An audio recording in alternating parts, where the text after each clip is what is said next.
ଦଫା ଦାବି ପୂରଣ ନେଇ ସମସ୍ତ ଅମଲା ଆଜି ଅନିର୍ଦ୍ଦିଷ୍ଟ କାଳ ପର୍ଯ୍ୟନ୍ତ ସାମୂହିକ ଛୁଟିରେ।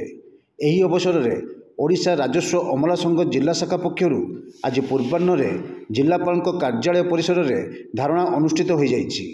ସଂଘର ଦାବିଗୁଡ଼ିକ ମଧ୍ୟରୁ ଜିଲ୍ଲାସ୍ତରୀୟ କାର୍ଯ୍ୟରତ ରାଜସ୍ୱ ଅମଲାମାନଙ୍କ ମୂଳ ଦରମା ORSP 2017 ନିୟମ ଅନୁସାରେ ଲେବୁଲ 9କୁ ବୃଦ୍ଧି କରିବା, ରାଜ୍ୟ ସରକାରଙ୍କ ସାଧାରଣ ପ୍ରଶାସନ ଏବଂ ଅଭିଯୋଗ ବିଭାଗର ପତ୍ର ଅନୁଯାୟୀ ସମସ୍ତ 30 ଗୋଟି ଜିଲ୍ଲାର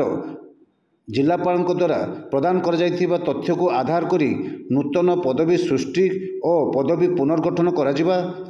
ରାଜ୍ୟରେ କାର୍ଯ୍ୟରତ ସମସ୍ତ ସରକାରୀ କର୍ମଚାରୀଙ୍କୁ ବାର୍ଷିକ